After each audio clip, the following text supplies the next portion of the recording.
Hello बच्चों, कैसे हो आप लोग। आई होप आप सब लोग अच्छे होंगे। चलिए, तो आज हम 12th क्लास का न्यू सेशन स्टार्ट करने जा रहे हैं। ठीक है, तो न्यू सेशन में 11th आपने अच्छे से पढ़ लिया है, रिजल्ट आपका आ गया है, सब ठीक ठाक हो गया ना। चलिए, तो आज हम पढ़ने जा रहे हैं 12th क्लास का नई पहली क्लास। ओके, चलिए स्टार्ट करते हैं।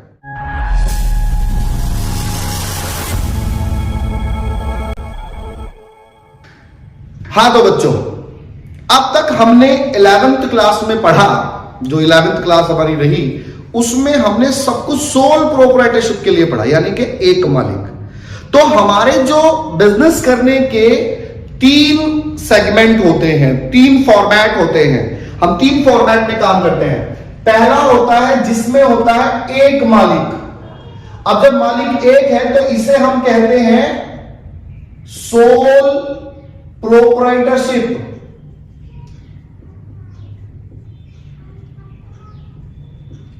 Sole proprietorship. ओके, दूसरा सेगमेंट होता है हमारा जिसमें मालिक एक से ज्यादा होते हैं। मालिक एक से ज्यादा हो जाते हैं, 2, 3, 4, 5, है ना, ज्यादा हो सकते हैं। तो इसे हम कहते हैं पार्टनरशिप। इसको कहते हैं हम पार्टनरशिप।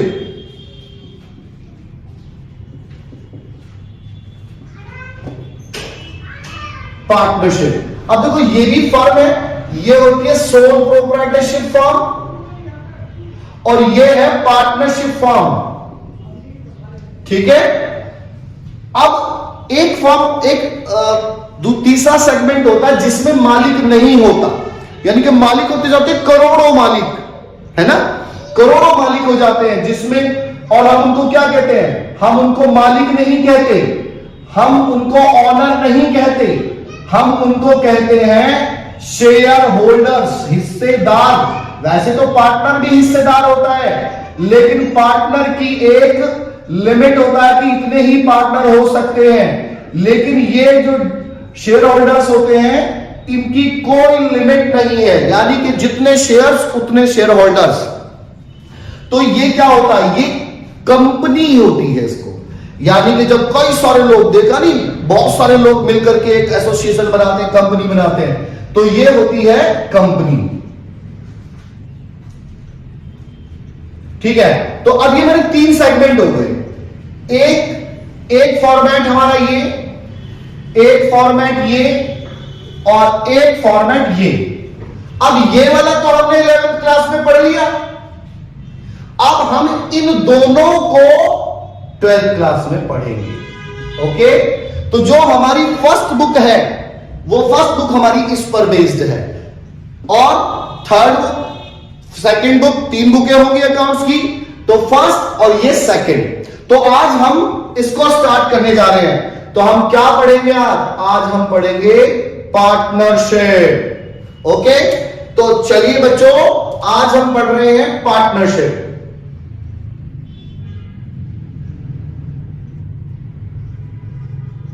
चलिए, अब ये पार्टनरशिप होती क्या है। वैसे तो आप सब लोग जानते हैं कितनी पार्टनरशिप बच्चे आपस में करते रहते हैं, बट वो पार्टनरशिप एक अलग चीज है। बिजनेस के लिए पार्टनरशिप एक अलग चीज है। तो सबसे पहले एक लाइन में बताता हूं कि पार्टनरशिप होती क्या है। Partnership,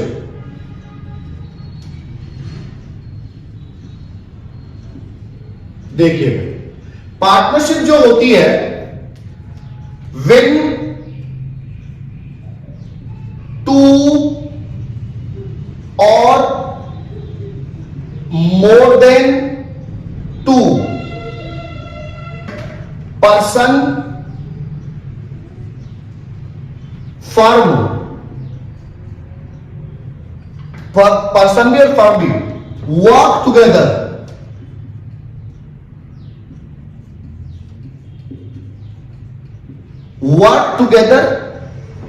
to share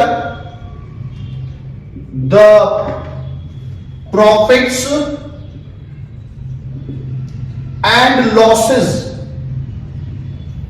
of the business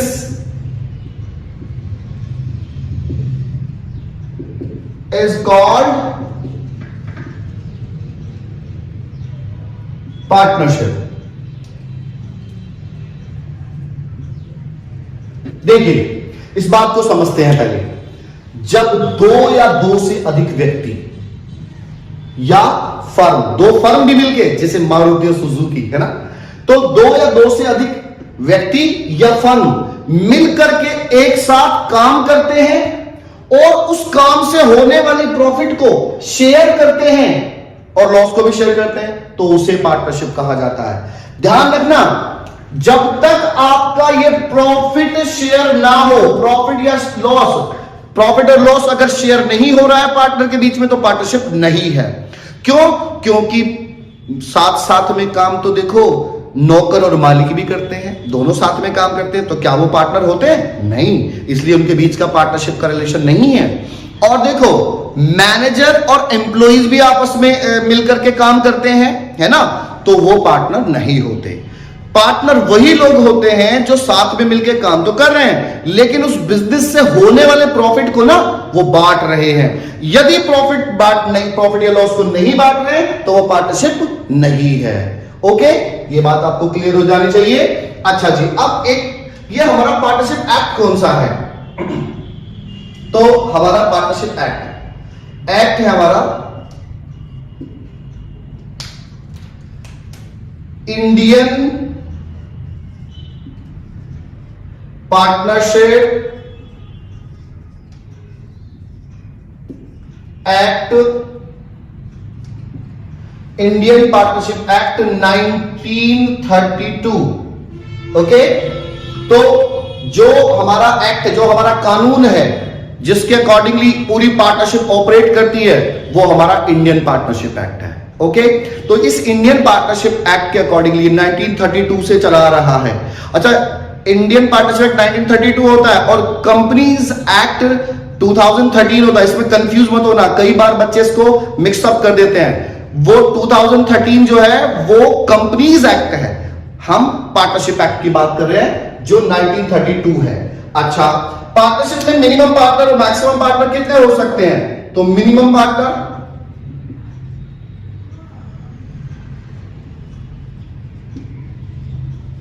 भाई देखो, मिनिमम पार्टनर तो देखो मिनिमम 2 से कम क्या होगा, 1 हो गया तो फिर मालिक एक सोल प्रोप्राइटरशिप हो जाएगा, इसलिए 2, यानी 2 पार्टनर अगर आपके होंगे तो वो हुआ हमारा मिनिमम पार्टनर, वो कम से कम पार्टनर। और ज्यादा से ज्यादा कितने हो सकते हैं? यानी कि मैक्सिमम पार्टनर, और मैक्सिमम पार्टनर हो सकते हैं हमारे 50, 50। ओके, तो ये हमें मालूम होना चाहिए। अब हम बात करते हैं इससे थोड़ा सा आगे। पहले क्या होता था? पहले हमारी जो पार्टनरशिप होती थी ओरल भी हो जाया करती थी, ओरल पार्टनरशिप। अब तो देखो, आप देखते हो समय के अनुसार चीजें अपडेट होती जा रही हैं, तो सब कुछ रिटर्न में होता है, तो ज्यादातर सब लोग एग्रीमेंट करते हैं, उसके अकॉर्डिंगली काम करते हैं। तो अभी ना हम एक एग्रीमेंट बनाते हैं, इसके अंदर भी एग्रीमेंट बनाते हैं जिसका नाम है पार्टनरशिप डीड।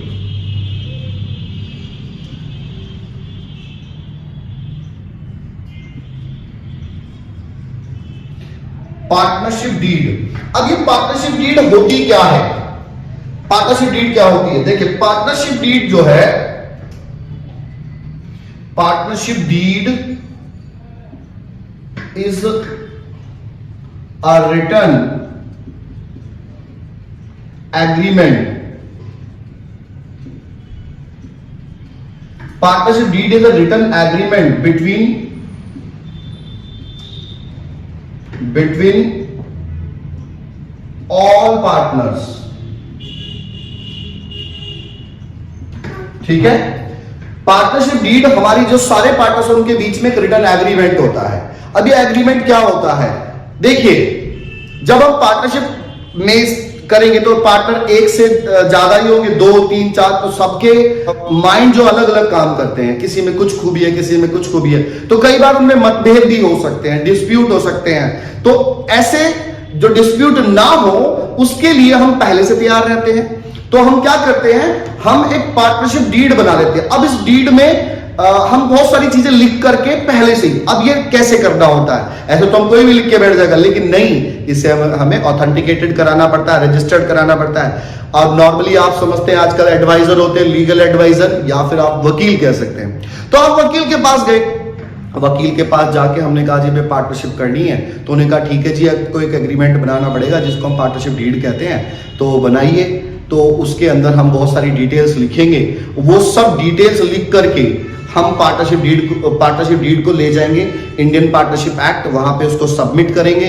वो उसको वहां से एक बंदा अपॉइंट कर देंगे, वो बंदा आके हमारे सारी जो हमने प्रूफ दिए हैं, एड्रेस दिया है, सब कुछ उनको चेक करेगा, और चेक करके हमें देखेगा सभी कुछ है तो वो हमें ऑथराइज कर देगा और हमारी पार्टनरशिप रजिस्टर्ड हो जाएगी।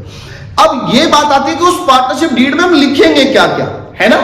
तो देखिए मैं कुछ पॉइंट्स आपको हाईलाइट कर देता हूं, तो आप जरा ध्यान दीजिएगा। सबसे पहले नंबर 1, इसमें आएगा name of the firm. Firm का नाम क्या होगा, ठीक है। नंबर 2,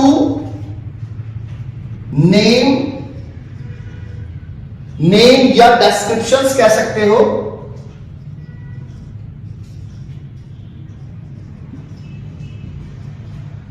ऑफ पार्टनर्स, यानी कि पार्टनर्स के नाम, एड्रेस, सबका सब कुछ, ये सारी डिटेल्स इसके अंदर होंगी। ओके, इसके बाद कैपिटल इन्वेस्टेड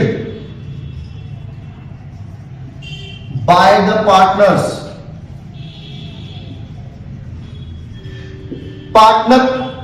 कौन पार्टनर कितनी कैपिटल लगाएगा,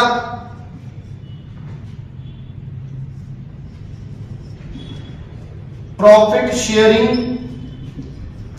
रेशो, यानी कि कौन पार्टनर कितना कितना हिस्सा लेगा।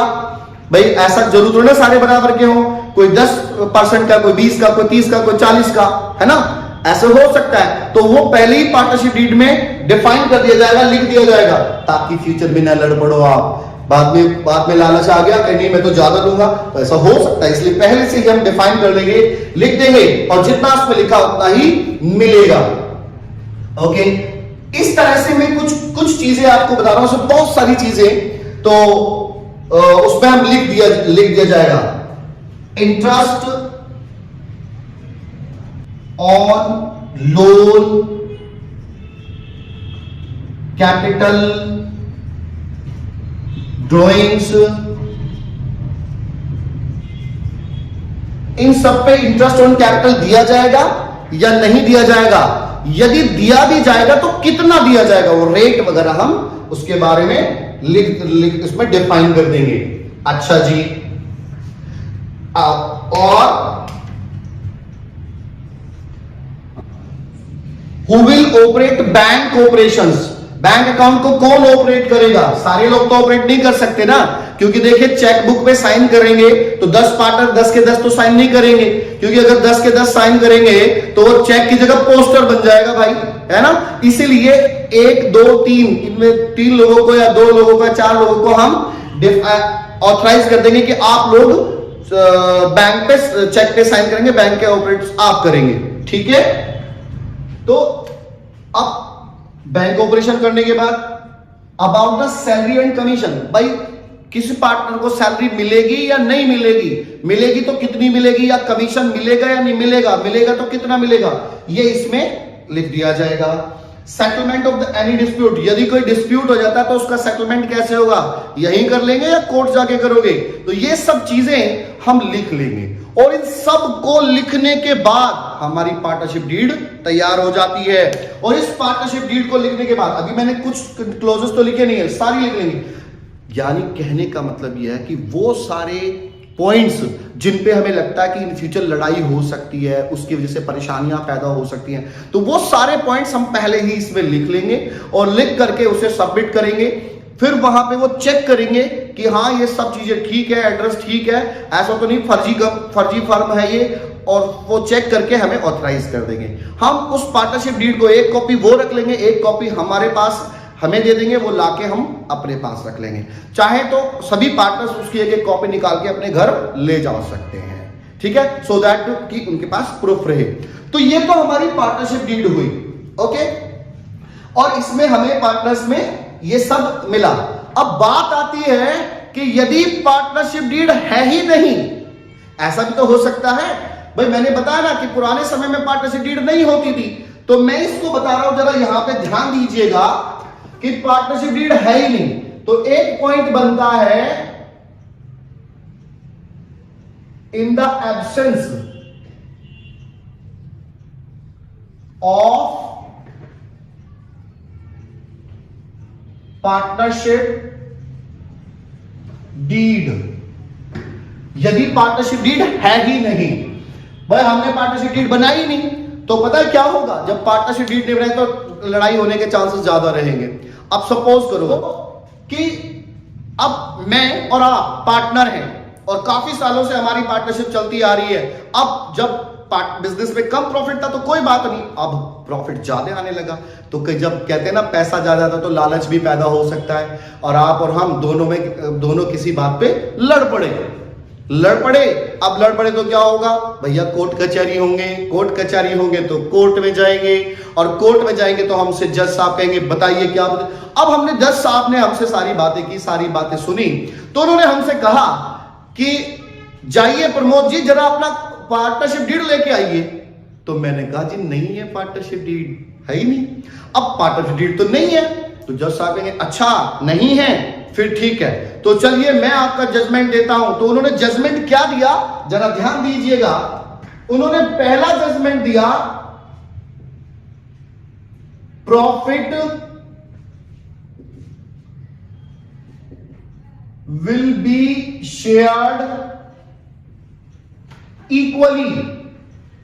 Profit will be shared equally, profit बराबर बांटा जाएगा इन एवरी कंडीशन, कोई भी कंडीशन हो प्रॉफिट इक्वली ही बटेगा, ठीक है।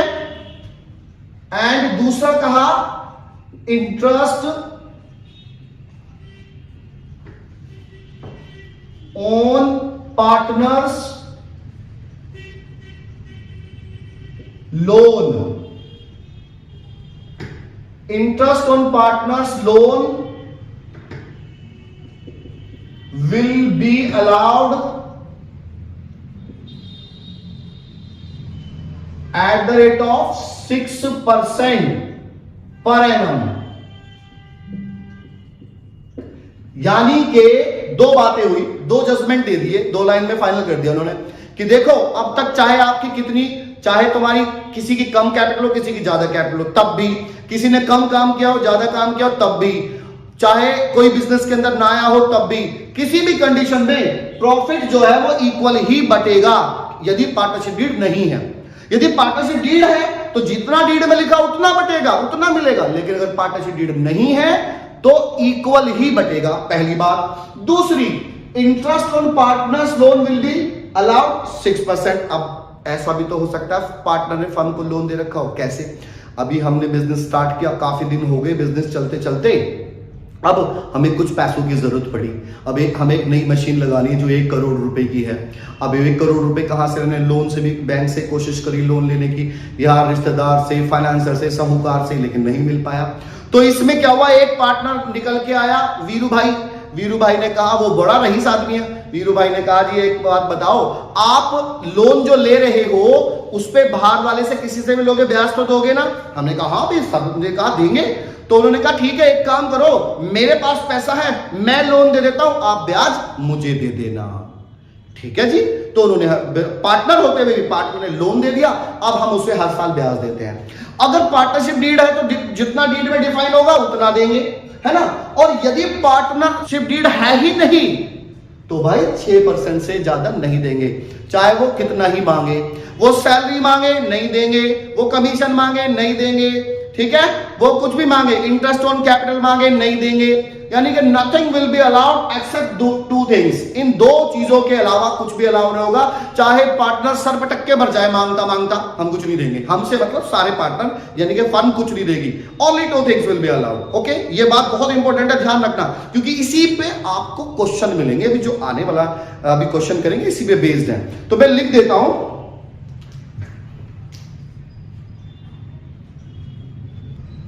except about 2 clause,